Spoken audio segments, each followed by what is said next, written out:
कहानी उस घर की है जहाँ बहू और बेटी को एक माना जाता था, लेकिन फिर।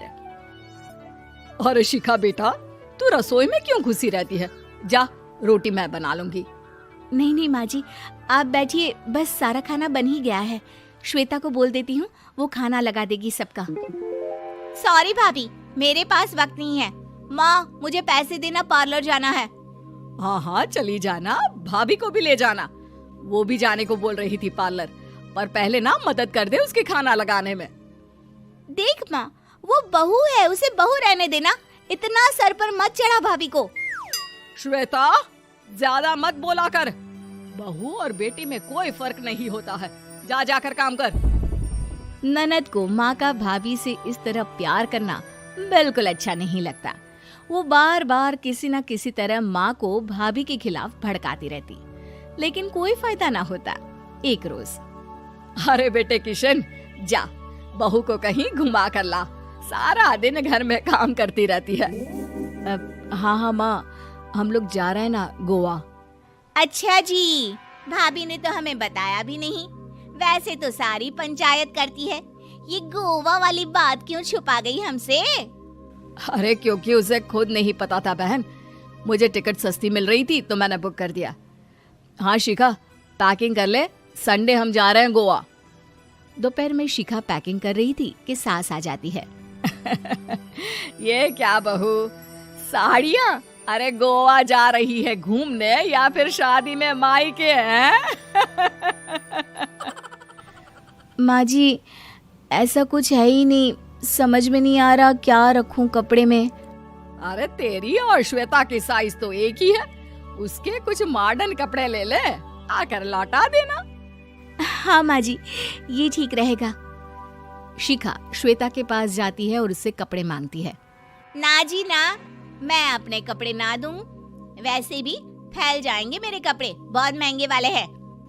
शिखा मुंह लटकाकर कमरे में आ जाती है तो सास कहती है, चल तैयार हो जा, तुझे मैं शॉपिंग करा कर लाती हूँ गोवा की। बस फिर क्या था, सास बहू निकल जाते हैं मार्केट और एक से बढ़कर एक ड्रेस खरीद कर घर आते हैं। पहले बता देती कि नए कपड़े दिलाने वाली है भाभी को, तो मैं अपने ही दे देती ना भाभी को, मुझे दिला देती नए कपड़े। देख श्वेता, परिवार का मतलब सबके साथ रहना होता है, ना कि सिर्फ अपना सोचना। वैसे भी तुझे अच्छे संस्कार सीखने चाहिए। और रही बात कपड़ों की, तो शिखा, आज से घर पर भी तू मॉडर्न कपड़े ही पहनेगी। कोई जरूरत नहीं है ये साड़ी वाड़ी लपेटने की। अब क्या था, घर पर श्वेता और शिखा एक जैसे रहते। एक बार पड़ोसन आती है। अरे बेटा, अपनी माँ को तो बुलाना, जरा बात करनी है। शिखा सास को बताती है और रसोई में चली जाती है। ये आपकी बेटी बहुत बड़ी हो गई है, इसके लिए एक रिश्ता है, कहो तो बता दूं। ये बेटी नहीं बहू है, घर में सब एक जैसा ही रहता है। वैसे मेरी बेटी भी बड़ी हो गई है, कोई रिश्ता हो तो जरूर बताना। पड़ोसन रिश्ता लेकर उन लोगों के घर आती है। तब श्वेता की होने वाली सास कहती है, तो ये घर है, कितने मंजिल का है? और ये बहू ने आपकी क्या पहन रखा है, जीन्स टॉप? अरे भाई, साड़ी वाड़ी नहीं है क्या इसके पास? देखिए, सर्दी है तो साड़ी में बहू कैसे मैनेज करती, वैसे पहनती है साड़ी भी। देखिए, हम लोग ठहरे पैसे वाले लोग, कोई कमी नहीं है हम लोगों के पास पैसों की, बहुत पैसे हैं, जमीन, नौकर चाकर, कार, सब कुछ है, लेकिन घर में संस्कारी बहू चाहिए। समझ रही हैं ना आप? सास कुछ कहती कि श्वेता बोल पड़ती है, हाय रे, नौकर चाकर से लेकर जमीन, कार, पैसा, हाँ हाँ, मुझे रिश्ता मंजूर है मुझे। अरे रुक जा श्वेता, मैं बात कर रही हूँ ना। देखिए, हम लोगों के घर इतनी आजादी नहीं मिलेगी। अरे हाँ कर देना माँ, हाँ कर दे जल्दी से। सास क्या करती, बेटी की शादी ऐसे घर में कर देती है जहाँ ना उनके विचार मिलते हैं और ना ही आचार। शादी के बाद एक रोज फोन पर, श्वेता बेटा, एक बार घर आ जा, बहुत दिल करता है तुझे देखने का। माँ, वो घर पर बहुत काम होता है, कैसे आऊँ? बड़ा घर है, लेकिन आने जाने वालों की लाइन ही लगी रहती है। बेटा, मैं तो जानती थी उस घर का हाल। लेकिन तू ही नहीं मान रही थी। माँ देख, हर घर का यही हाल है। तेरी बेटी को यहाँ घूंघट हटाने की परमिशन नहीं है और एक तरफ भाभी स्कर्ट पहनकर घूम रही है। बेटा, मुझे क्या पता था कि मेरी बेटी को ससुराल के नाम पर पिंजरा मिल जाएगा। अच्छा माँ, फोन रखती हूँ, सास को गर्मा गर्म रोटी खिलानी है। तुम लोगों की तरह नहीं कि एक रोटी बनाओ, एक सब्जी बनाओ, फिर सारा दिन फ्री होकर घूमो। सास फोन तो रख देती है, लेकिन सोच में पड़ जाती है कि एक तरफ बेटी जिसे कोई आजादी नहीं, वहीं दूसरी तरफ बहू जिसे देखकर लगता ही नहीं कि उसकी शादी भी हुई है। अगले रोज। शिखा, अरे ओ शिखा। हाँ माँ, क्या हुआ? कुछ चाहिए आपको? मैं जिम जा रही थी।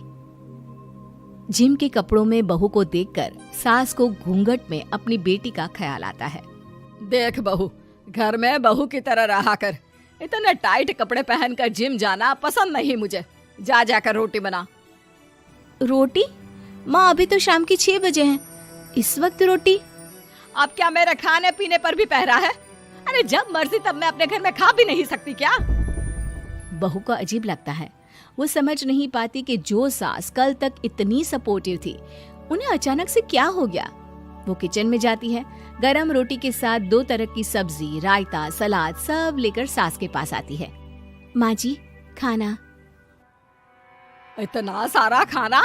राक्षस समझा है क्या मुझे? रोटी मांगी थी मैंने गर्मा गर्म बस।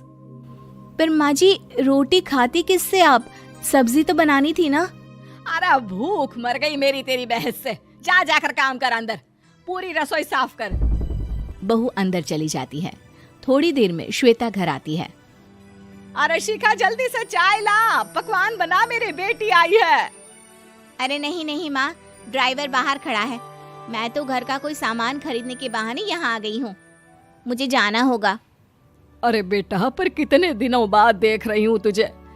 रहने आ जाना 2-4 दिन के लिए। आ जाऊंगी माँ, जब मेरी सास मरेगी तब। मैं तो रोज मन्नत मानती हूँ कि मेरी सास मर जाए तो अच्छा है। अच्छा चल, जा रही हूँ माँ। हे भगवान, कैसे कैसे दिन देखने पड़ रहे हैं मेरी बेटी को। सास अंदर जाती है, जहाँ श्वेता की जिम वाली सहेली का फोन आया होता है। क्या बात है, आज जिम नहीं आई? अरे पता नहीं यार, आज माँ को क्या हो गया अचानक। पर खैर कोई नहीं, लगता नहीं कि मैं अब जिम आ पाऊंगी। शिखा स्पीकर पर बात कर रही थी, जिसे सास सुन रही थी। यार, ये सास ना होती ही ऐसी है। मैं तो कहती हूँ बुढ़िया जल्दी मरे और तू आराम से जिए।